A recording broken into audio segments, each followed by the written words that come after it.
The marble floors of the Valentino estate gleamed like frozen tears under the afternoon sun, and I was on my knees scrubbing them for the third time that week. My hands were raw, red and cracked from the industrial cleaners Mrs. Caruso insisted we use, nothing but perfection for Mr. Valentino's home. The chemical smell burned my nostrils, mixing with a faint scent of imported leather from the furniture and something darker, more expensive that I couldn't quite name. Old money, power, danger. I was invisible here, just another set of hands to polish the pristine surface of a world I'd never belonged to. My stomach growled. I'd skipped breakfast again to send money back to Mama in Philadelphia. The cancer treatments were draining what little savings we had left, and my 2 jobs barely covered her medications. The maid position at the Valentino estate paid better than anything else I could find with my lack of education, but it meant 16-hour days and a body that ached in places I didn't know could hurt. Girl. Mrs. Caruso's sharp voice cut through my thoughts like a knife. The master's office. He spilled wine on the Persian rug. Handle it immediately. My heart dropped into my stomach. The master's office. I'd been working here for 3 months and had successfully avoided ever being alone in a room with Dante Valentino. I'd seen him, of course. Impossible not to. He moved through the house like a dark storm, always surrounded by men in expensive suits with guns hidden beneath their jackets. I'd learned to make myself smaller, quieter, practically disappearing into the walls when he passed. But I'd noticed things. The way everyone's voice dropped to whispers when he entered a room. How even Mrs. Caruso, who ruled the household staff with an iron fist, became deferential and nervous in his presence. The late-night meetings in his study where raised voices and the sound of something heavy hitting the floor made me work faster, scrub harder, pray I'd never be noticed. Now, girl, before it sets. I gathered my supplies with shaking hands and made my way through the labyrinth of hallways. The house was a fortress disguised as a mansion. I'd counted at least 12 security cameras in the areas I was allowed to clean. And there were always men stationed at various points, speaking in Italian I didn't understand, their eyes cold and assessing. The office door was slightly ajar. I knocked softly, my knuckles barely making a sound against the heavy wood. Enter. His voice was like smoke, dark, smooth, and somehow suffocating. I pushed the door open, keeping my eyes down, and immediately smelled it. The rich, intoxicating scent of expensive cologne mixed with cigarette smoke and that same leather smell that permeated the entire house. And wine. Red wine, bleeding into the intricate patterns of what was probably a rug worth more than my entire life. I'm sorry to disturb you, Mr. Valentino. Mrs. Caruso sent me to look at me when I'm speaking to you. My breath caught. Slowly, I raised my eyes from the stained rug to the man sitting behind the massive mahogany desk. Dante Valentino was younger than I'd expected for someone who commanded such fear. Maybe 32, 33 at most. His dark hair was perfectly styled, his jaw sharp enough to cut glass, and his eyes. God. His eyes were the color of aged whiskey, burning with an intensity that made my skin prickle with awareness. He wore a white shirt with the sleeves rolled up, revealing forearms marked with ink I couldn't quite make out from this distance. He was beautiful in the way a loaded gun was beautiful, undeniably attractive and absolutely lethal. What's your name? He leaned back in his chair, those whiskey eyes studying me with an attention that made me want to bolt from the room. Aria, sir. Aria Mitchell. How long have you been working in my house, Aria Mitchell? 3 months, sir. My voice came out barely above a whisper. I clutched the cleaning supplies tighter, as if they could somehow protect me. 3 months. He repeated it slowly, tasting each syllable. And I'm only noticing you now. That's interesting. Something in his tone made my pulse quicken with a fear I couldn't name. I watched as he stood, moving around the desk with the fluid grace of a predator. He was tall, much taller than me, and as he approached, I caught the full impact of his presence. Power rolled off him in waves. This was a man who gave orders that people died following. This was a man who owned everything he surveyed, including, apparently, me for the duration of my employment. The rug, sir. I should... Tell me, Aria, why do you work 2 jobs? He stopped just a few feet away, close enough that I could see the fine lines around his eyes, the small scar near his left eyebrow. My mouth went dry. How do you... I know everything that happens in my house. Everything about everyone who enters it. He tilted his head slightly, studying me like I was a puzzle he intended to solve. Your mother is sick. Stage 3 cancer. The treatments aren't covered by insurance. You're drowning in debt, working yourself to death to save a woman who has maybe 6 months left to live. Tears burned behind my eyes. Hearing it said so bluntly, so clinically, made the reality of it crash over me like a wave. I need this job, Mr. Valentino. Please, I'll work harder. I won't complain about the hours. Relax. The word was a command, not a comfort. I'm not firing you. I'm simply curious. You're different from the others, quieter. You actually try to disappear. A ghost of a smile touched his lips. I find that refreshing. I didn't know what to say to that, so I said nothing. Instead, I knelt down and began working on the wine stain, focusing every ounce of my attention on the task.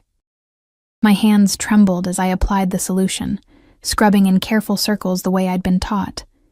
I felt him watching me, felt the weight of his gaze like a physical touch on the back of my neck, sliding down my spine. The office was too quiet. No sounds from the rest of the house penetrated here. We were alone, truly alone, and that realization made my breath come shorter. You have delicate hands. His voice came from directly behind me now, and I nearly jumped. Too delicate for this kind of work. They're strong enough, sir. I kept scrubbing, kept my eyes on the rug, on the wine that was slowly lifting from the expensive fibers. Are they? I heard him move, and then he was crouching beside me, so close I could feel the heat radiating from his body. He reached out, and before I could pull away, his fingers caught my wrist. His touch was firm, commanding, burning against my skin. These hands tell a story of someone who works too hard for too little, someone who's forgotten what it feels like to be taken care of. I tried to pull away, but his grip tightened just enough to keep me in place. Not painful, but absolutely unyielding. Mr. Valentino, please. Dante. His thumb brushed across the inside of my wrist, over my racing pulse. When we're alone, you'll call me Dante. That's not appropriate. I decide what's appropriate in my house, Piccola. Do you understand? There was steel beneath the smooth tone, a promise of consequences if I argued. I nodded, not trusting my voice. Good girl. He released my wrist, and I immediately missed the warmth of his touch, a thought that terrified me more than anything else that had happened. Finish the rug, then come to the kitchen. I'm going to make sure you eat something before you pass out on my marble floors. I'm fine. That wasn't a request. He stood and walked back to his desk, effectively dismissing me while simultaneously making it clear I wasn't free to leave. I returned to my work with shaking hands, hyper-aware of his continued presence, the way he occasionally looked up from whatever papers he was reviewing to watch me. Every nerve in my body was screaming at me to be careful, to remember what kind of man he was, what he was capable of. But there was something else too, something warm and dangerous unfurling in my chest, the way he'd touched me, the concern in his voice when he'd mentioned food. No one had cared about whether I ate in months. I was so tired of being invisible, of being nothing more than a ghost haunting the edges of other people's lives, and Dante Valentino had seen me, really seen me. That should have been my first warning. I finished with the rug, gathered my supplies, and stood on legs that felt like water. Dante was on his phone now, speaking rapid Italian that sounded like music and menace all at once. He gestured toward the door without looking at me, and I fled, my heart pounding so hard I thought it might burst from my chest. Mrs. Caruso was waiting in the hallway, her sharp eyes assessing. What took so long? The stain was stubborn. Mr. Valentino requested you take your lunch break now, in the kitchen. Her lips pressed into a thin line of disapproval. Don't dawdle. And don't get any ideas above your station, girl. Men like him don't notice girls like you for innocent reasons. Her words followed me down the hallway like a curse. I knew she was right. I'd heard the stories about powerful men and the women who worked for them. Stories that never ended well for the women. But I needed this job. needed the money. So I'd go to the kitchen, I'd eat whatever food he'd arranged for me, and then I'd go back to being invisible. That was the plan. The kitchen was empty except for Antonio, Dante's personal driver and bodyguard, who nodded at me from his position by the window. On the marble island sat a covered plate, still warm, and a glass of fresh orange juice. I approached it carefully, as if it might bite me. Chicken marsala, roasted vegetables, fresh bread. The smell alone made my stomach cramp with hunger.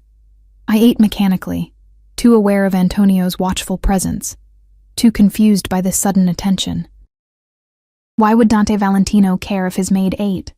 Why would he notice me at all when he could have anyone, any woman he wanted? I was nearly finished when I heard footsteps. Dante entered the kitchen, his phone still pressed to his ear, and my entire body went rigid.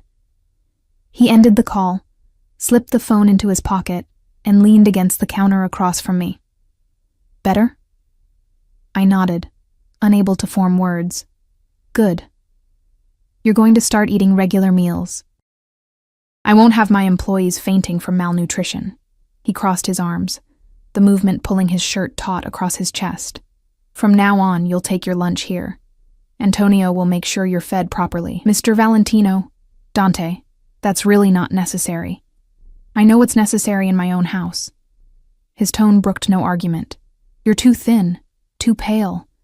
You're going to make yourself sick, and then you'll be no use to anyone, least of all your mother. The mention of Mama made my throat tight. I can take care of myself, can you? He pushed off the counter and crossed to me in 3 long strides. Before I could react, his hand was beneath my chin, tilting my face up to his. His touch was surprisingly gentle. But there was possession in it too, ownership. When was the last time someone took care of you, Piccola? When was the last time you let yourself be vulnerable enough to need someone? I don't need... Everyone needs someone. His thumb brushed across my lower lip, and electricity shot through my entire body. The question is whether you're brave enough to accept help when it's offered. I should have pulled away, should have remembered my place, remembered the danger, but I was so tired, so alone, and the way he was looking at me, like I mattered, like I was something precious rather than disposable. It was intoxicating. Why are you being kind to me? The words escaped before I could stop them. Something flickered in his eyes, something dark and possessive that should have terrified me. Because you're mine to protect now. You just don't know it yet. Before I could process that statement, before I could ask what he meant, his phone rang. He answered it in Italian, his expression hardening, and just like that, the moment was broken. He stepped back, already focused on whatever crisis required his attention, and I was dismissed with a gesture. I practically ran from the kitchen, my mind reeling, mine to protect. What did that mean? Men like Dante Valentino didn't protect people. They used them, discarded them, destroyed them when they were no longer useful. But even as I tried to convince myself of that truth, I couldn't forget the warmth of his hand on my face, the intensity in his eyes when he'd looked at me. I spent the rest of the day in a haze, jumping at shadows, expecting him to appear around every corner, but I didn't see him again. Didn't see him that evening when I finally dragged myself home to my tiny apartment, or the next morning when I returned for my shift. It wasn't until 3 days later, when I was cleaning one of the guest bathrooms, that Mrs. Caruso found me. Mr. Valentino wants to see you in his office. Immediately. My stomach dropped. Did I do something wrong? She just shook her head, her expression unreadable. Go. Don't keep him waiting. I made my way back through those endless hallways, my heart pounding with each step. The door to his office was closed this time. I knocked, heard his voice tell me to enter, and stepped into what felt like a lion's den. Dante was standing by the window, backlit by the late afternoon sun. He didn't turn when I entered, just continued staring out at his perfectly manicured grounds. Close the door. I did, the soft click sounding like a death knell. Lock it. My hand froze on the doorknob. Sir? Lock. The door. Aria. Each word was precisely enunciated, leaving no room for argument. With shaking fingers, I turned the lock. The sound echoed in the sudden silence, and I realized with crystalline clarity that I'd just trapped myself in a room with the most dangerous man I'd ever met. Dante finally turned to face me, and the look in his eyes made my breath stop. It was hunger. Raw. Barely restrained. Absolutely possessive. Come here. I couldn't move. Every instinct I had was screaming at me to run. But there was nowhere to go. He crossed the distance between us in seconds, and then his hands were on my face, tilting it up to his, and his mouth was crushing down on mine in a kiss that stole what little air I had left in my lungs. I should have pushed him away, should have screamed, fought, done anything except what I actually did, which was melt into him like I'd been waiting my entire life for this moment. His kiss was demanding, possessive, claiming me with an intensity that made my knees buckle. His arm wrapped around my waist, pulling me flush against the hard planes of his body, and I gasped against his mouth. He took advantage immediately, his tongue sweeping in to taste me, to explore every corner of my mouth like he was memorizing it. I'd been kissed before, clumsy, forgettable encounters with boys who didn't know what they were doing. This wasn't that. This was a man who knew exactly how to make a woman forget her own name. When he finally pulled back, I was dizzy, disoriented, my lips swollen, and my heart racing like I'd run a marathon. "That's better," he murmured, his thumb tracing my lower lip again in that gesture that was becoming familiar. "I've been wanting to do that since the first time I saw you on your knees in my hallway. This is wrong," I managed to whisper, even as my body betrayed me by leaning into his touch. "You're my employer. I could lose my job." "You're not going to lose anything." His voice was firm, absolute. "Quite the opposite, actually. I'm going to give you everything you need, Piccola. Starting with this." He reached into his pocket and pulled out an envelope, pressing it into my hands. I opened it with trembling fingers and nearly dropped it when I saw what was inside. Cash. Thousands of dollars in cash. "What is this?" My voice came out strangled. "Your mother's treatment. The experimental therapy her doctors mentioned but said was too expensive. It's arranged. She starts next week." He said it so casually, like he was discussing the weather, not fundamentally altering the trajectory of my life. Tears blurred my vision. "I can't accept this. It's too much." "Yes, you can. And you will." His hands framed my face, forcing me to look at him. "Do you understand what I'm offering you, Arya? I'm offering you hope. A future. All you have to do is let me take care of you." "Why?" The question tore from my throat. "Why would you do this for someone like me? You don't even know me." Something dangerous flickered in his eyes. "But I do know you. I've had you investigated since the day you walked through my doors. I know about your father abandoning your family when you were 12. I know about the foster homes after your mother couldn't afford to keep you. I know about the scholarship you lost when she got sick and you had to drop out to take care of her. I know everything, Piccola. Every scar, every struggle, every moment of pain that made you into the woman standing in front of me. The invasion of my privacy should have outraged me. Instead, all I felt was a strange sense of relief. He knew the worst parts of me, the broken pieces, and he was still here, still looking at me like I was something valuable. "That's insane," I breathed. "You barely know me, and you're offering to pay for my mother's treatment? What do you want in return?" His smile was slow, predatory. "You're intelligent enough to know that nothing in life is free, especially not from men like me." His thumb brushed across my cheekbone, leaving fire in its wake. "I want you, Arya, in my bed, in my life. Mine in every way that matters." The room tilted. "You want me to be your... what? Your mistress?" No, the word was sharp, definitive. "A mistress is temporary, disposable. What I want from you is far more permanent." He leaned in, his lips brushing the shell of my ear, and I felt his words more than heard them. "I want you to belong to me, completely.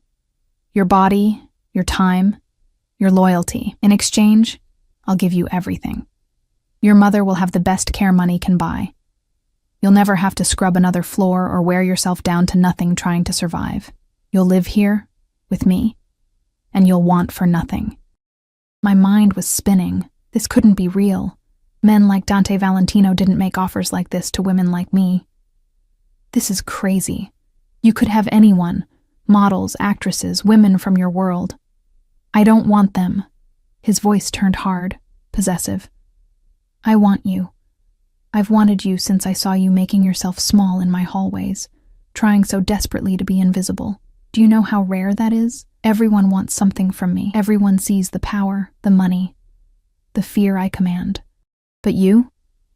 He pulled back to look at me, his whiskey eyes burning. You just wanted to survive. You didn't scheme or manipulate or throw yourself at me. You were real. And I'm going to keep you. I need time to think. No. His hand slid to the back of my neck, holding me in place. Your mother starts treatment next week. That gives you until Sunday to decide. Either you accept my offer and move into the East Wing by Monday morning, or you walk away and I never bother you again. But understand this, Arya. If you walk away from everything. The treatment, the money, this. He kissed me again, slower this time, but no less devastating. All of it disappears. It was an ultimatum dressed up as a choice. Accept his terms, or watch my mother die knowing I could have saved her. That's not fair, I whispered against his lips. Life rarely is, Piccola, but I'm offering you a way out, a way to save her and yourself. All you have to do is trust me, trust him. Trust a mafia boss who dealt in violence and crime, who was offering me a golden cage in exchange for my freedom. It was insane, reckless, dangerous. But when I thought about Mama, about her wasting away in that hospital bed, about the way she smiled even though I knew she was in agony, when I thought about having the power to save her, what choice did I really have? I need guarantees, I heard myself say. I need to know she'll be taken care of no matter what happens between us. Pride flashed in his eyes. Smart girl.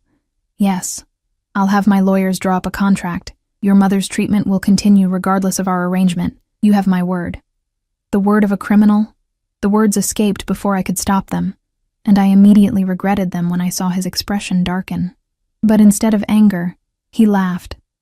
A low, dangerous sound that made my stomach clench. Yes, exactly that.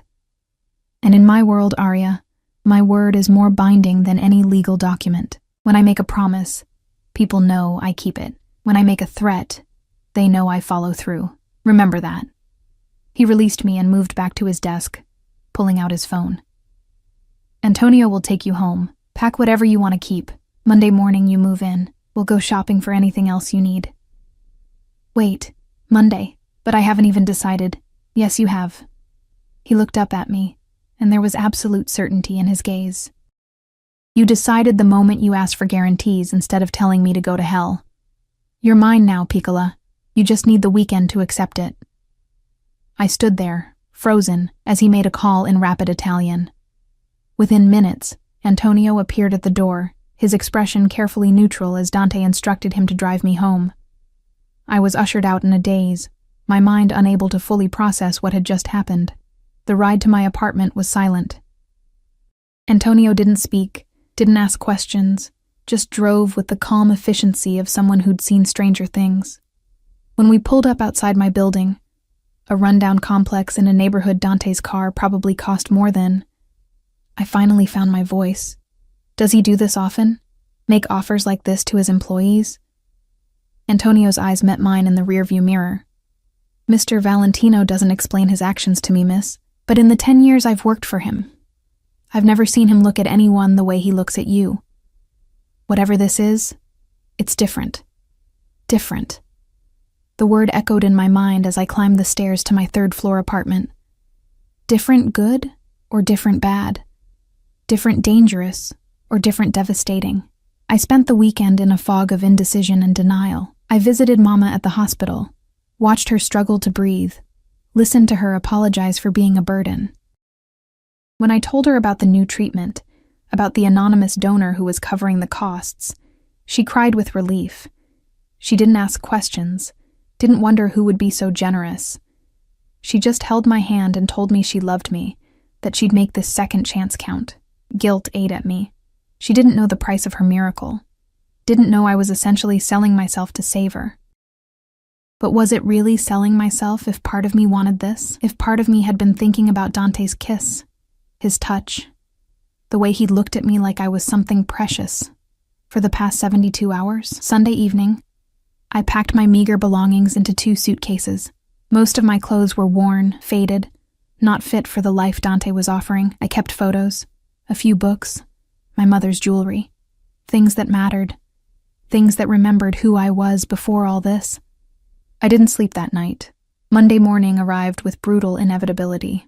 At exactly 8 a.m., there was a knock at my door. Antonio stood in the hallway, his expression carefully blank. "Mr. Valentino sent me to collect you, miss. Are you ready?" Was I?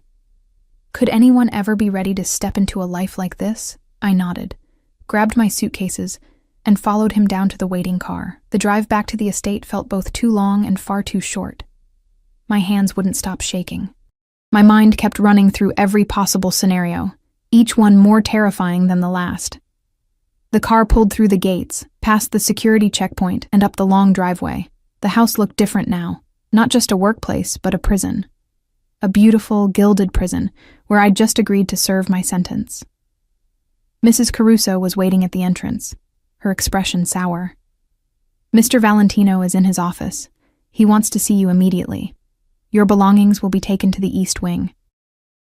I made my way through those familiar hallways, my heart pounding so hard I thought everyone could hear it. The office door was open this time. Dante stood by the window again, his back to me, but I could feel his awareness of my presence. "Close the door." I did, my hand trembling on the handle. "Come here, Arya." I crossed the room on legs that felt like they belonged to someone else. When I was close enough, he turned, and the look on his face stole my breath. Hunger, possession, satisfaction. "You came. Did you think I wouldn't? I knew you would." He reached out, his fingers trailing down my cheek to my throat, feeling my racing pulse. "Because you're smart enough to recognize opportunity when it presents itself. And because, whether you want to admit it or not, you want this too. I'm here for my mother. You're here for multiple reasons, Piccola. Your mother is one of them. This..." He pulled me flush against him, his other hand sliding possessively around my waist. "Is another." He kissed me again, slower this time, deeper, taking his time to explore and claim. When he finally pulled back, we were both breathing hard. "The East Wing has been prepared for you. Your own suite, bedroom, bathroom, sitting room, everything you could need. But understand something, Arya." His hand tightened on my waist. "Those rooms are yours for privacy, for comfort. But your nights? Those belong to me." Heat flooded my face. "I need time to adjust. You'll have it. I'm not a monster, despite what you might think." His thumb brushed across my lower lip. "I can be patient when properly motivated. But make no mistake, you're mine now. Every man who sees you will know it. Every woman who looks at you will understand that you're under my protection. And anyone who tries to touch what's mine will learn very quickly why people fear the Valentino name." The possessiveness in his voice should have terrified me. Instead, it sent a shiver down my spine that had nothing to do with fear. "I should see my room," I managed to say. "Antonio will show you. Get settled. Rest. Tonight we're having dinner together. Just us. I want to know everything about you that my investigators couldn't find." He released me, stepping back, and I immediately missed his warmth. "And Arya? Welcome home." Home. The word echoed mockingly as Antonio led me through more hallways to the East Wing. The suite he showed me was larger than my entire apartment had been. The bedroom alone could fit 3 of my old rooms. Everything was pristine, elegant, expensive. A cage lined with silk and gold. My suitcases looked pathetic sitting in the middle of all that luxury. "Mr. Valentino arranged for a stylist to come tomorrow," Antonio said from the doorway. "She'll help you with a new wardrobe. If you need anything before then, just pick up the phone. Extension 1 reaches the kitchen. Extension 2 reaches security. Extension 3 reaches Mr. Valentino directly." He left me alone in my beautiful prison, and I sank onto the edge of the enormous bed, wondering what I'd just agreed to. The hours until dinner passed in a strange blur of anxiety and surreal acceptance. I explored my new suite like a prisoner examining her cell. The bathroom with its marble countertops and rain shower that could fit 4 people.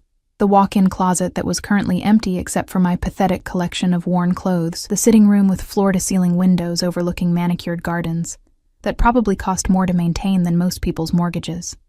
At 6 o'clock, there was a soft knock. A young woman I didn't recognize stood in the hallway holding a garment bag and a makeup case. "Miss Mitchell, I'm Sophia. Mr. Valentino asked me to help you prepare for dinner." Of course he did, because apparently I couldn't even dress myself anymore without his intervention. But I let her in because I genuinely had nothing appropriate to wear, and because refusing felt like a battle not worth fighting on my first day. Sophia was efficient and kind, chattering about nothing important while she worked. The dress she pulled from the bag was simple, but elegant, deep emerald silk that hugged my curves and fell to just above my knees. She did my makeup with a light hand, curled my hair into soft waves, and stood back with a satisfied smile. "Beautiful. Mr. Valentino will be very pleased." I stared at my reflection and barely recognized myself. I looked like someone who belonged in this world. Like someone who could stand beside a man like Dante without looking ridiculous. The illusion was almost convincing. Sophia led me through the house to a private dining room I'd never cleaned before. Soft lighting, an intimate table set for two, and Dante standing by the window in a black suit that probably cost more than a year of my old salary. He turned when I entered, and the raw appreciation in his eyes made my breath catch. "Bellissima," he murmured, crossing to me and taking my hand. He brought it to his lips, his eyes never leaving mine. "The dress is perfect on you. It's beautiful. Thank you." The words felt strange in my mouth, thanking him for dressing me like a doll. He pulled out my chair, waited until I was seated, then took his own seat across from me. Within moments, staff appeared with wine, and the first course, some kind of soup that smelled incredible, and probably had a name I couldn't pronounce. "Tell me about your mother," Dante said, swirling his wineglass. "What was she like before she got sick?" The question surprised me. I'd expected him to talk about his rules, his expectations, the parameters of our arrangement. Instead, he wanted to know about Mama. "Strong," I said softly, my fingers tracing the stem of my own wineglass. "She worked 3 jobs after my father left. Made sure I had everything I needed even when she had nothing for herself. She used to sing while she cooked, old Italian songs her grandmother taught her. The apartment always smelled like garlic and tomatoes and love." Something flickered in Dante's expression. "Italian?" Her maiden name was Rossi. Her grandparents came over from Sicily in the 20s. I took a small sip of wine, the rich taste exploding on my tongue. "She used to tell me stories about the old country, about family and loyalty and the importance of honor. Rossi." He said the name thoughtfully. "From Sicily. There was a Rossi family connected to the Genovese organization back then. They ran a neighborhood in Brooklyn." My heart stuttered. "I don't know anything about that. Perhaps your mother didn't either, or perhaps she did and chose to protect you from that knowledge." He set down his wineglass, his gaze intense. "The life I lead, Arya. It's not something I chose lightly. It's legacy, blood. My grandfather built this empire. My father expanded it. And now it's mine to protect and grow. Some are born into darkness. We don't get to choose. Is that supposed to make me feel better about what you do? No." His honesty surprised me. "I'm not asking you to approve of my business. I'm telling you the reality of what you've stepped into. There are rules in my world, codes that must be followed. Loyalty above everything, family above all else. You're part of that now, whether you're ready or not." The soup was cleared, replaced by what Sophia whispered was osso buco, braised veal that melted on my tongue. I'd never tasted anything so perfect in my life. Everything about this meal, this moment, felt like a dream I'd fall out of at any second. "What are your rules?" I asked quietly. "What do you expect from me?" Dante leaned back in his chair, studying me with those burning whiskey eyes. "Honesty. Complete honesty at all times. If something bothers you, you tell me. If someone threatens you, you tell me immediately. You don't hide things from me, Arya. I can't protect what I don't know about. Protect me from what?" His jaw tightened. "From everything. There are people who would use you to get to me. Rival families, enemies I've made in business. Anyone who thinks hurting you would hurt me. And they'd be right." He reached across the table, his fingers capturing mine. "You're my weakness now, Piccola. The moment I claimed you, the moment I brought you into my life, you became a target. That's why you'll have security wherever you go. That's why I need to know where you are at all times. Fear crawled up my spine. I didn't think about that, about being in danger. You don't have to think about it. That's my job. His thumb stroked across my knuckles, the gesture somehow both comforting and possessive. Your job is to let me take care of you, to trust that I'll keep you safe, to accept that your life has changed, and fighting against it will only make you miserable. And if I can't accept it, if I decide this was a mistake, something dangerous flashed in his eyes. Then we have a problem, because I meant what I said, Arya. You're mine now. I don't give back what belongs to me. The words should have enraged me, should have sent me running from the room. But there was something in his tone, in the fierce protectiveness underlying the possessiveness, that made me stay in my seat. I'm not property, I said quietly. No, you're not. He brought my hand to his lips again, pressing a kiss to my palm that sent shivers through my entire body. You're far more valuable than property.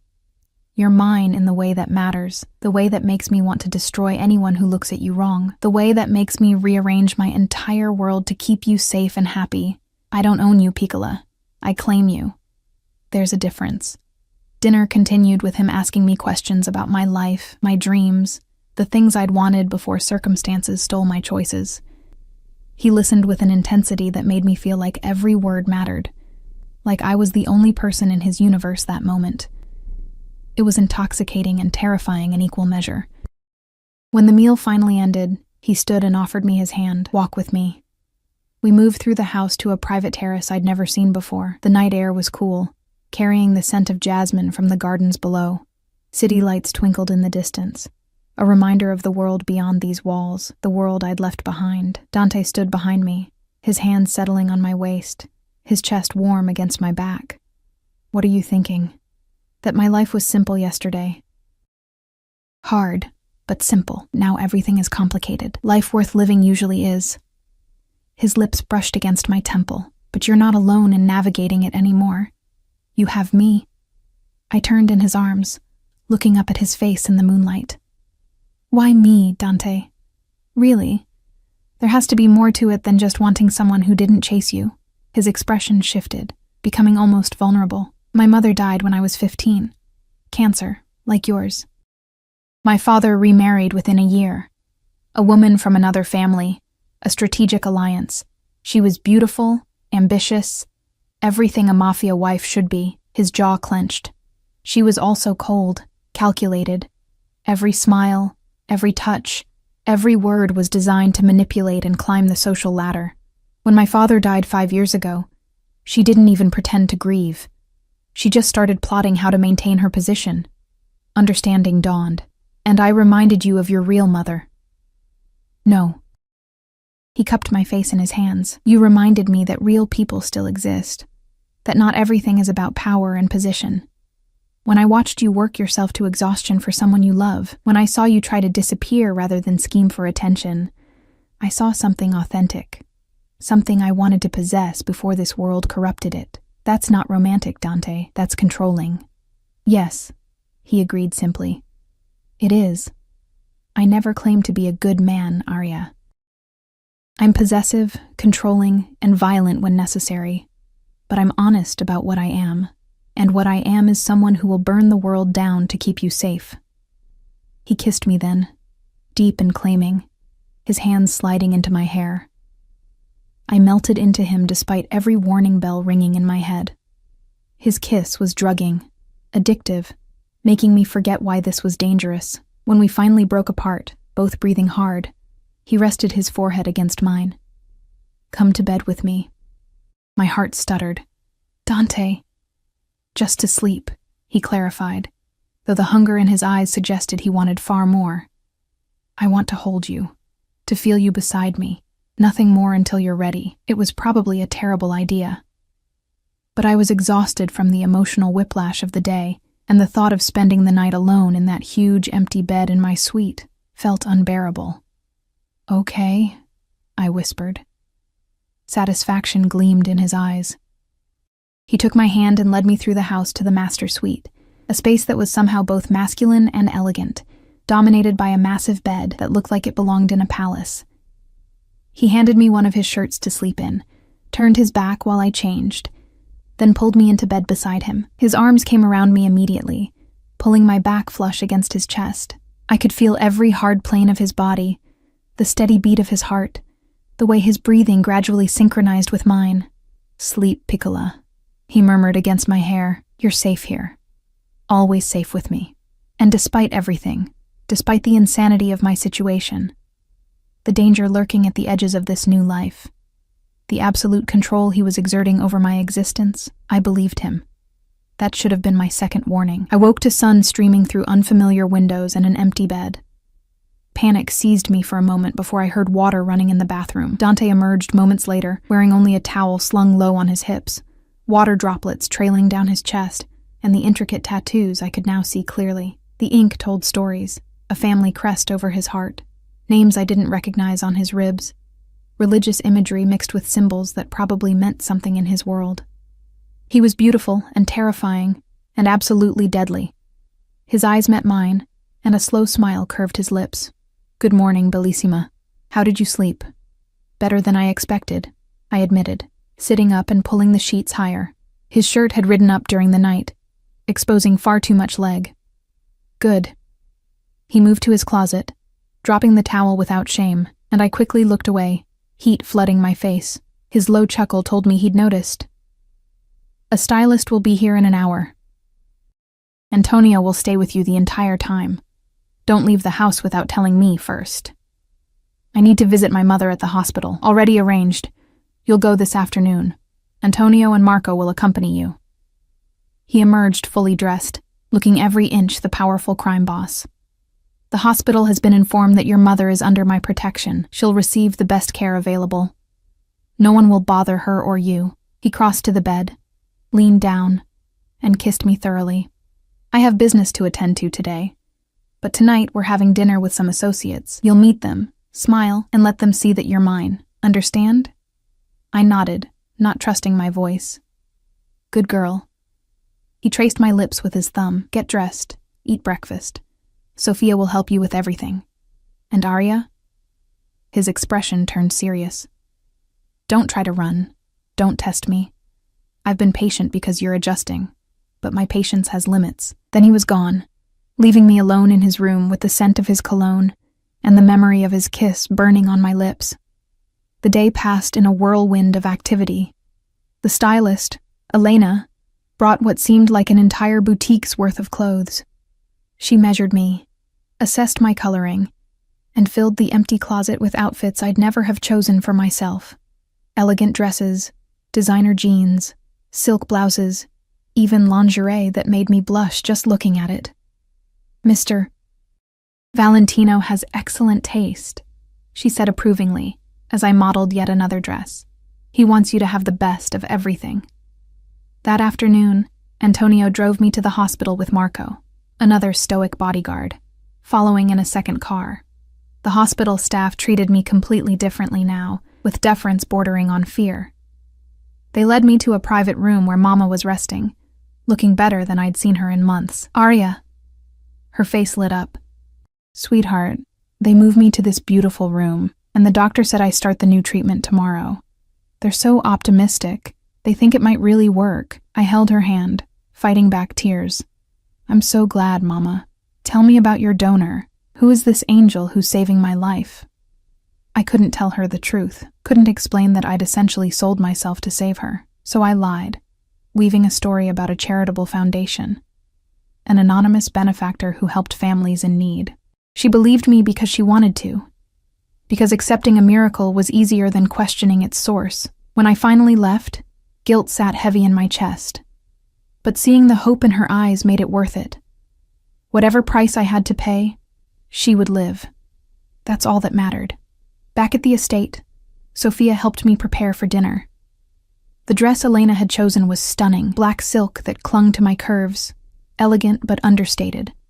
My hair was styled in an updo, my makeup flawless. When I descended the stairs, Dante was waiting in the foyer, surrounded by his men. He looked up, and the expression on his face made my stomach flip. He dismissed the others with a gesture and crossed to me, his eyes burning. "You're going to make every man in that room jealous, and every woman envious." His hand settled possessively on my lower back. Perfect. The restaurant was clearly Mafia-owned. No other patrons, security everywhere, private room in the back. Dante led me in with his hand never leaving my back, marking me as his for everyone to see.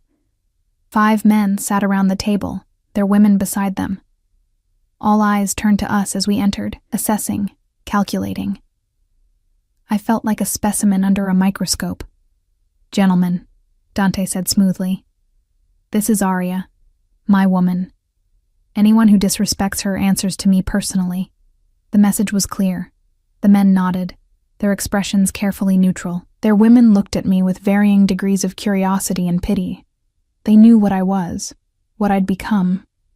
Another possession of a powerful man, another pretty face that would eventually be replaced.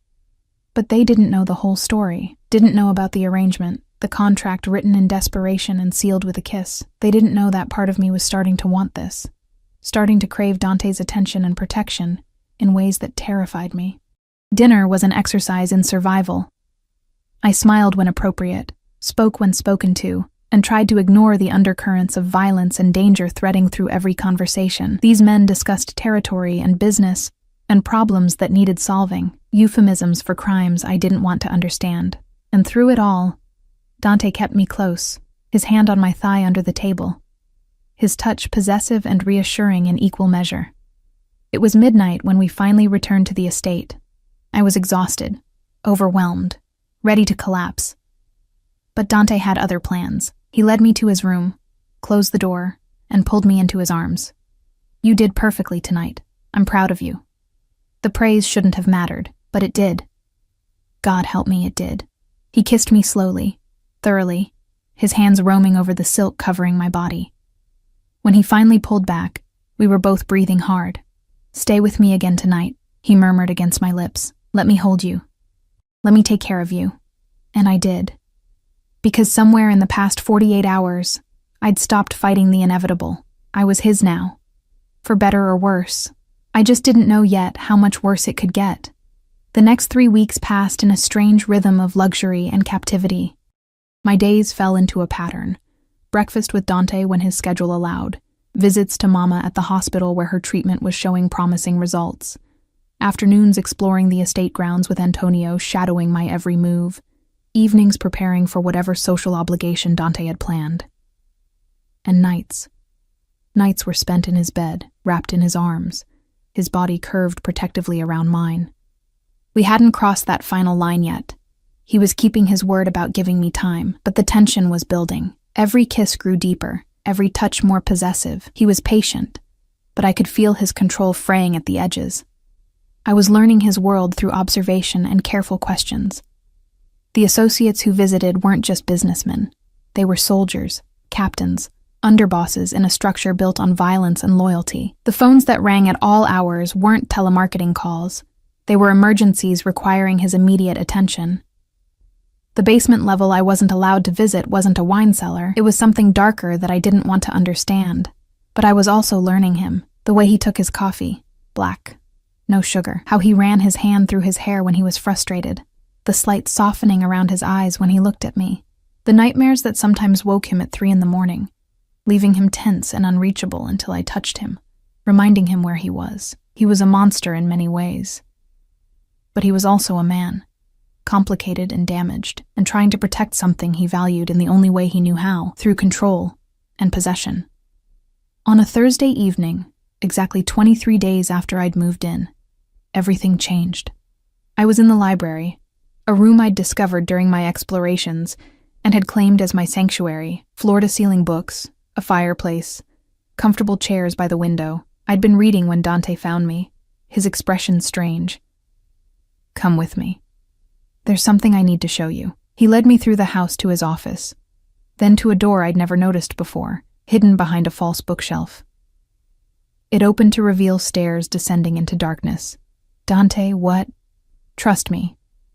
He took my hand, his grip firm, and led me down. The basement was exactly what I'd feared, a space dedicated to business I didn't want to know about. But he walked me past the closed doors, past the room where I could hear muffled voices, to a smaller space at the end of the hallway. Inside was a man tied to a chair, bloodied and broken. I gasped, instinctively moving back, but Dante held me firm. Look at him, Arya. Really look. I forced myself to focus past the blood and bruises. Recognition hit me like a physical blow. That's Jake, from the hospital. He worked in billing. Yes. Dante's voice was cold, controlled. He's also the man who's been stealing from the charity fund that pays for your mother's treatment. The man who was planning to falsify records and claim she'd exceeded her coverage limit. The man who would have killed her by denying her medication. Horror washed over me. What? Tell her, Dante commanded the man. Tell her what you were planning. Jake's voice came out broken, defeated. I needed the money. Gambling debts. I was going to cut her treatment, make it look legitimate. I'm sorry. I'm so sorry. I felt sick. This man would have murdered my mother through paperwork and bureaucracy, all for money to feed his addiction. Dante's hand tightened on mine. This is my world, Arya. This is what I do. I protect what's mine, and I eliminate threats before they can cause harm. You need to understand that. You need to see it. What are you going to do to him? My voice came out barely above a whisper. What do you want me to do to him? Dante turned me to face him, his eyes searching mine. He nearly killed your mother. He betrayed the trust of everyone in that hospital. What would justice look like for a man like this? It was a test. I knew it was a test. He was seeing if I could handle his reality, if I could accept the violence that underscored everything he was. I don't want to watch anyone die, I said quietly, but I don't want him near my mother ever again. I don't want him to have the power to hurt anyone else. Something like approval flickered in Dante's expression. Wise answer, Piccola. He turned to the men standing guard. Make sure he's arrested by legitimate authorities. Provide them with evidence of his embezzlement. He'll spend the next decade in prison, and by the time he gets out, he'll be too old and broken to hurt anyone.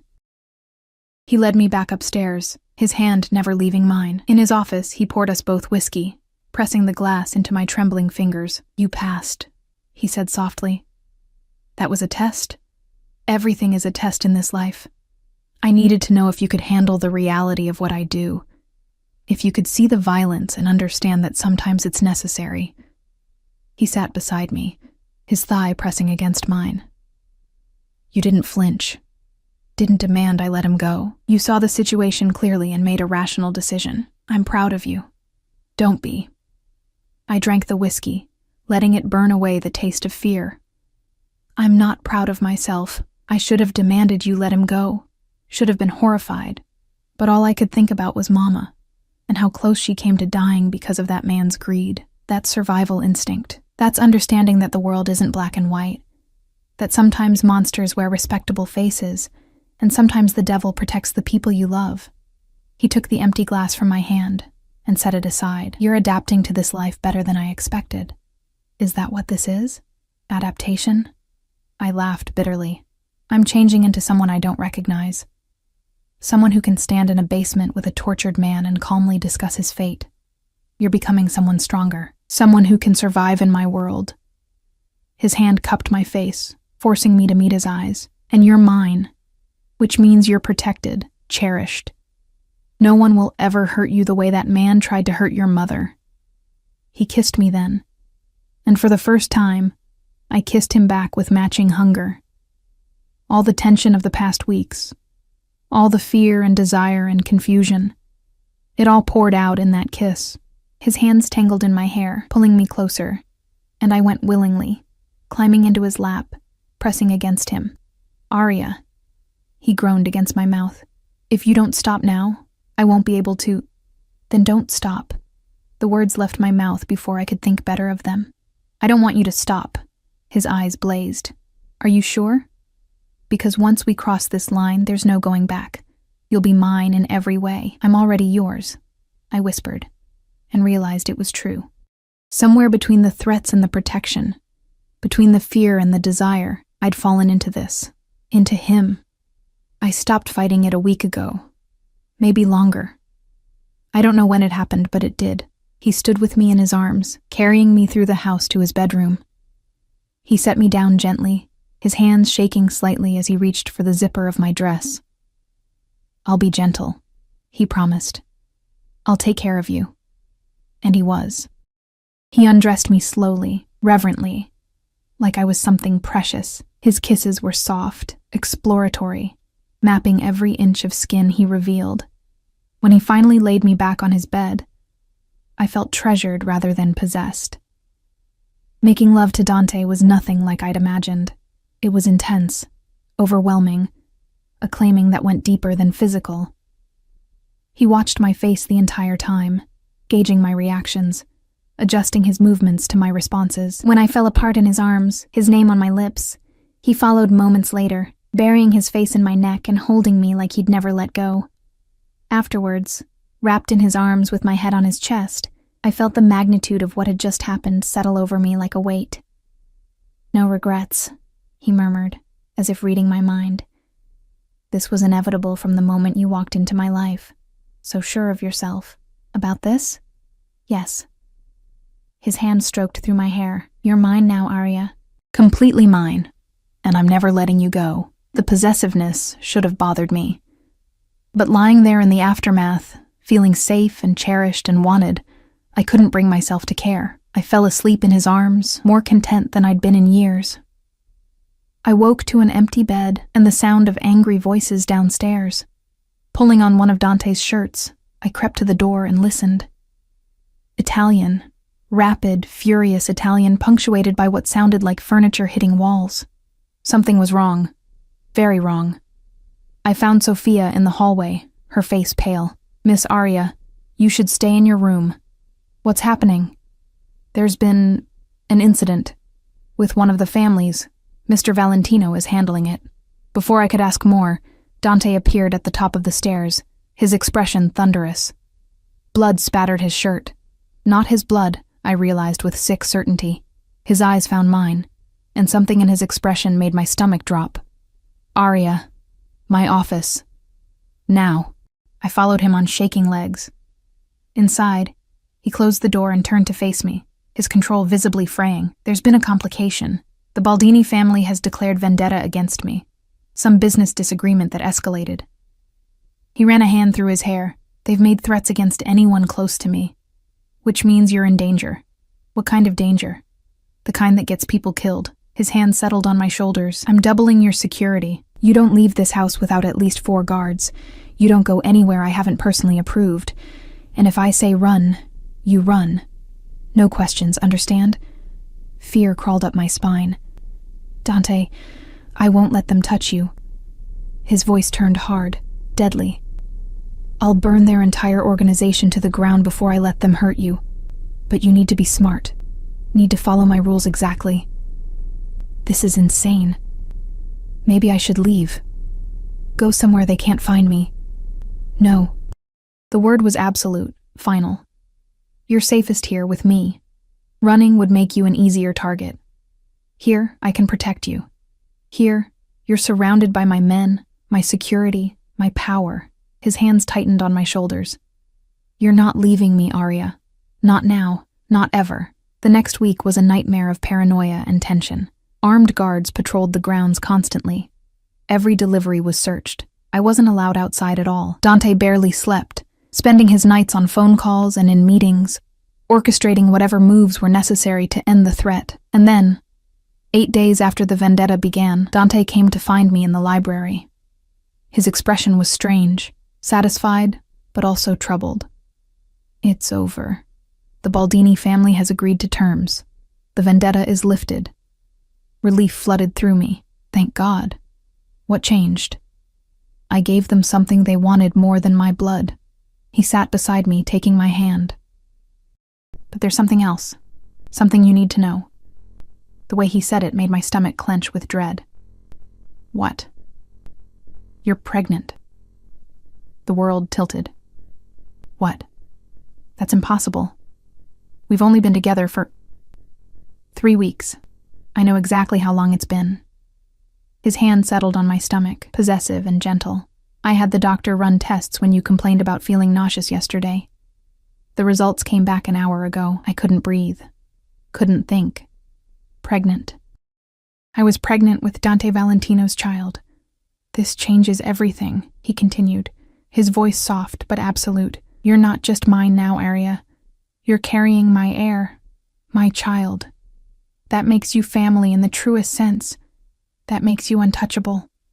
Something in his tone made me look at him more carefully, at the satisfaction in his eyes, the lack of surprise. "You knew," I whispered, horror dawning. "You knew this would happen. You wanted this." His expression didn't change. "Yes. The first night we were together, you didn't use protection. You never use protection." My voice rose with each word. "You got me pregnant on purpose. Yes. No shame, no apology, just calm confirmation. I told you from the beginning, Arya. You're mine. I claimed you, and I needed to make sure that claim was permanent, unbreakable. A child binds you to me in ways that nothing else could." I stood, backing away from him, fury and betrayal warring in my chest. "You manipulated me. You used me. You took away my choice. I gave you everything you needed." He stood too, his expression hardening. "Your mother is alive and thriving. You're safe, protected, provided for. You have a home, security, a future, and now you're carrying my child. You'll be the mother of the next Valentino heir. Do you understand what that means? The power that gives you? The protection? I don't want power. I wanted a choice." Tears streamed down my face. "You trapped me. You made sure I could never leave." "Yes." He closed the distance between us, his hands framing my face, forcing me to look at him. "Because I love you, Arya. I fell in love with you the moment I saw you trying to disappear in my hallways, and I knew I'd do whatever it took to keep you, including this. That's not love. That's obsession, possession. In my world, they're the same thing." His thumbs brushed away my tears. "I'm not going to apologize for ensuring you'd never leave, for binding you to me permanently. You're mine, Piccola. Mine forever. And our child will cement that bond in ways that terrify you right now, but that you'll eventually understand. I hate you." The words were bitter on my tongue. "No, you don't. You're angry, yes. Betrayed, absolutely. But you don't hate me. If you did, you wouldn't be crying. You'd be plotting." His lips brushed against my forehead. "You'll forgive me eventually.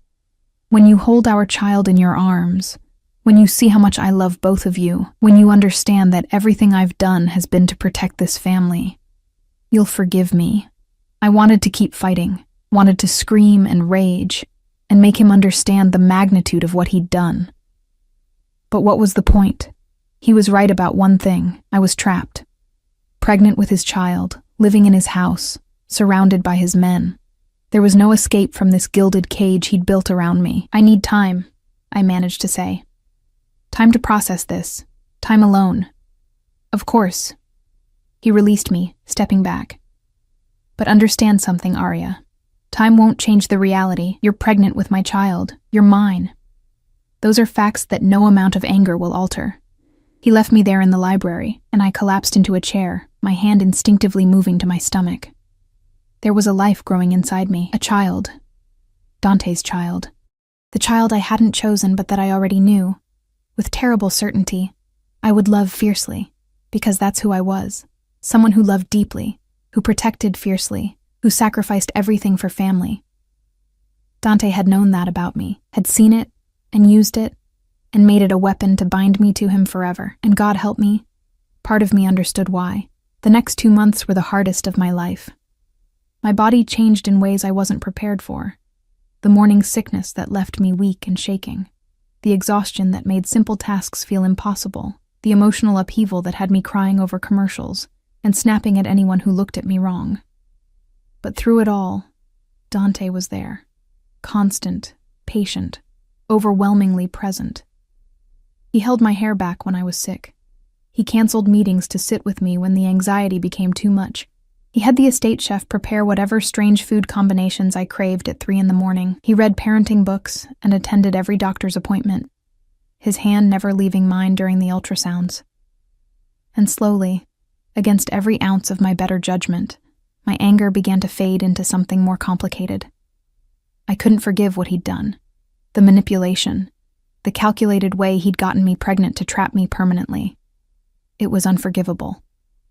But I also couldn't deny that he'd been right about certain things. I was protected here in ways I'd never been in my life. My mother was thriving, the treatment working better than anyone had hoped. And Dante loved me with an intensity that was both terrifying and oddly comforting. It wasn't healthy. It wasn't normal.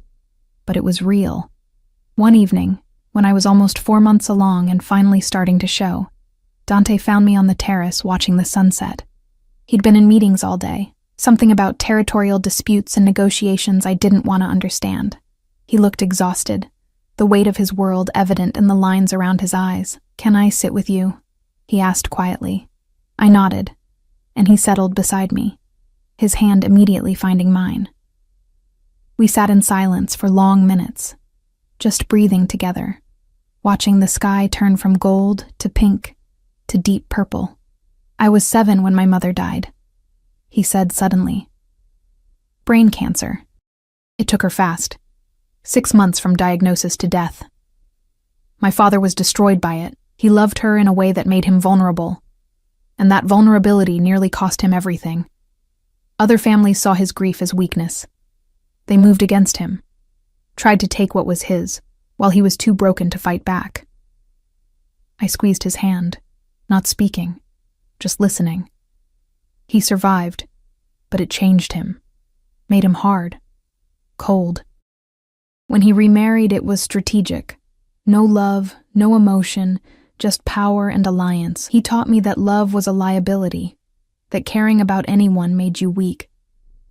Dante's jaw clenched.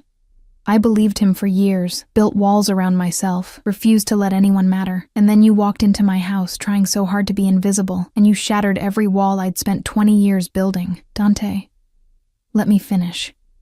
His voice was rough with emotion. I knew I was falling for you. I knew it was dangerous, but I couldn't stop myself. And when I realized you might leave once your mother was stable, once you didn't need my money anymore, the thought of losing you made me desperate, made me do something unforgivable. He turned to face me, his eyes intense. "I got you pregnant on purpose because I couldn't bear the thought of you leaving. I knew it was wrong. I knew it was manipulative, but I also knew that I couldn't survive in a world where you weren't mine. So I made sure you couldn't leave, and I'm not sorry for that, Arya. I'm sorry for hurting you. I'm sorry for taking away your choice. But I'm not sorry for ensuring you'd stay." Tears blurred my vision. "You should be sorry. You should regret it." "I know. A better man would." His hand moved to my stomach, settling over the small bump. "But I'm not a better man. I'm a selfish bastard who saw something beautiful and claimed it before anyone else could. And now we're here, with a child growing inside you, binding us together forever." I covered his hand with mine, feeling the flutter of movement beneath our palms. Our baby. The child we'd created, wanted or not. "I should hate you," I whispered. "But you don't." It wasn't a question. "No, I don't." The admission felt like defeat and liberation all at once. "I'm angry, I'm hurt, but I don't hate you. I think I might love you, which makes me as twisted as you are." His sharp intake of breath told me he hadn't expected that. "Say it again." "I love you." The words came easier the second time. "I love you even though you're controlling and possessive, and you manipulated me in the worst possible way. I love you even though you're a criminal who does terrible things. I love you because you see me, really see me, and you've never asked me to be anything other than exactly who I am." He kissed me then, deep and claiming and somehow gentle all at once. When he pulled back, there were tears in his eyes. "I love you more than I've ever loved anything in my life," he said roughly. "More than power, more than family legacy, more than my own survival. You and our child. You're everything now, and I will destroy anyone who tries to take you from me. I know." And I did. I understood him now in ways I hadn't before. Understood that his love was possessive because he'd lost everyone he'd ever cared about. That his need to control came from a deep terror of being vulnerable. That his manipulation was wrong, but born from desperation rather than cruelty. It didn't excuse what he'd done, but it helped me understand it. "I need you to promise me something," I said quietly. "Anything. No more manipulation, no more taking away my choices. If we're going to do this, raise a child together, build a life, I need to know you'll be honest with me. even when the truth is ugly. He was quiet for a long moment. I can promise I'll try, but I can't promise I won't be overprotective. Can't promise I won't make decisions I think are best for you and our child without consulting you first. It's who I am, Arya. Control is how I keep the people I love safe. Then I'll promise to call you out when you go too far, to fight back when you need fighting, to remind you that I'm your partner, not your possession. I met his eyes steadily, because that's who I am. Someone who doesn't back down even when it's terrifying. A slow smile curved his lips. We're going to fight constantly. Probably. It's going to be messy and complicated. Almost certainly. But it's going to be real. He pulled me close, his hand protective over our child. No games, no pretending, just us, figuring this out together. Together, I agreed. The months that followed were indeed messy and complicated. We fought about everything. His overprotectiveness, my stubborn independence, how to prepare for the baby, what kind of life we wanted for our child. But we also laughed together, planned together, fell deeper in love in the spaces between the arguments. Mama's health continued to improve. By my 6th month of pregnancy, she was in remission, strong enough to visit the estate and meet the man who'd saved her life. She took one look at Dante, saw the way he touched me, the possessive gentleness in his eyes, and she understood immediately what our arrangement had been. You did this for me, she said quietly when we were alone. Gave yourself to him to save me. It's more complicated than that now, I admitted. I love him, Mama, even knowing what he is, what he's done. I love him. She took my hand, her eyes sad, but understanding. Love isn't always clean and simple, sweetheart. Sometimes it's messy and complicated and comes from the most unexpected places. The question isn't whether this is the right love or the wrong love. The question is whether it makes you happy. It does, I realized. In strange, twisted ways. It makes me incredibly happy. Then that's all that matters. My water broke on a Tuesday evening while Dante was in a meeting with his underbosses. I'd been reading in bed when the first contraction hit, sharp and unmistakable. Sophia called Dante immediately, and within minutes the house erupted into organized chaos. Dante burst into the bedroom, his face pale. Is it time? Are you okay? Should I call the doctor again? Do we need Dante? I grabbed his hand, squeezing hard. Breathe, we have time. Just stay with me. He did. Through 14 hours of labor, he never left my side. He held my hand when the contractions became unbearable. He whispered encouragement in Italian when I was too exhausted to push. He cried when our daughter finally entered the world, tiny and perfect and screaming with indignation. She's beautiful, he breathed, watching as the nurses cleaned her. She's perfect. Arya, she's ours, I finished, my voice hoarse. She's ours. They placed her in my arms moments later, and I fell completely in love. She had Dante's dark hair and my nose, and when she opened her eyes, they were the exact shade of whiskey that haunted my dreams. Isabella, Dante said softly, his fingers stroking her tiny cheek. Her name is Isabella Marie, after both our mothers. I looked at him, surprised. You want to name her after my mother? She saved your life by bringing you into this world. It's only right we honor her. His expression was tender in a way I'd rarely seen. Besides, family is everything, and your mother is family now. Isabella Marie Valentino, our daughter.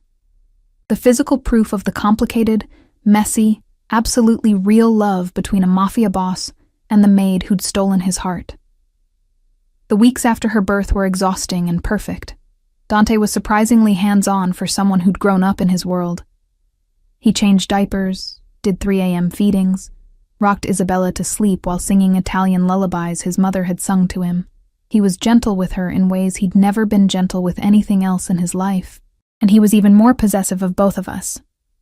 Security doubled. I wasn't allowed to leave the grounds without an entire team of guards. Anyone who wanted to see Isabella had to be cleared through multiple levels of approval. It was suffocating and overwhelming, and exactly what I'd expected, but it was also love. Twisted. Controlling.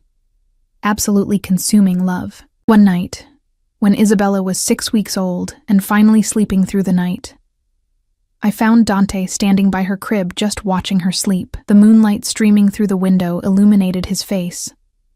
highlighting the softness there, the vulnerability he only showed in moments like this. "What are you thinking?" I asked softly from the doorway. He didn't turn, just kept watching our daughter, that I'd burn the entire world down to keep her safe, that anyone who ever tries to hurt her will learn exactly what happens when you threaten what belongs to Dante Valentino.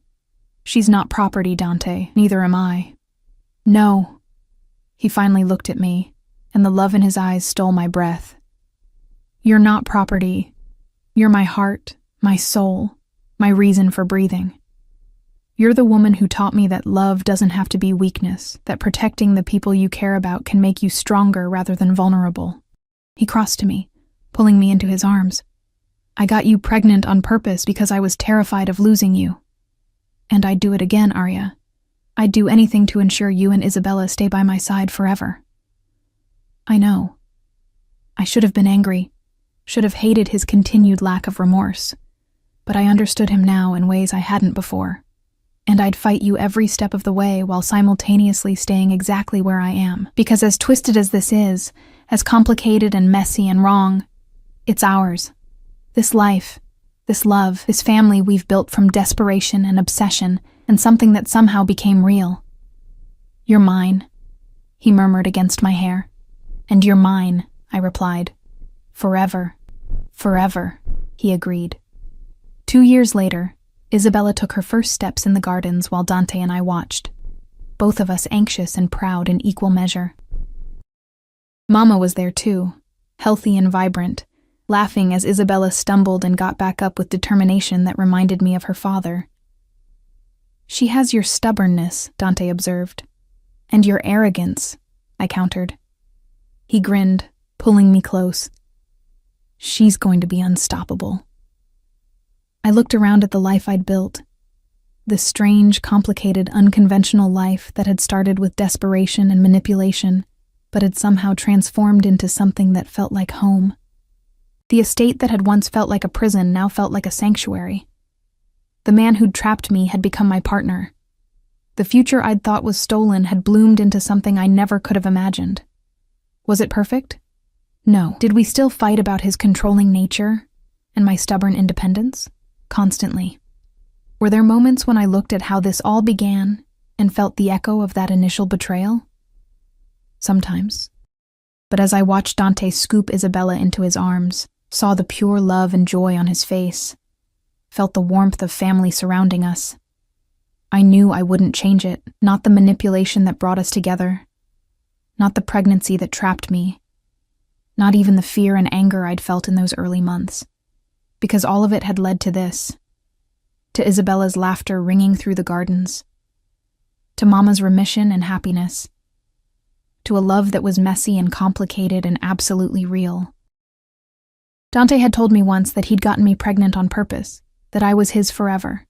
At the time, it had felt like a curse, a trap I'd never escape. Now, with his arm around my waist, and our daughter in his arms, and our whole messy, beautiful life stretching out before us, it felt like the most twisted kind of blessing. I was his. He was mine. And forever didn't seem nearly long enough.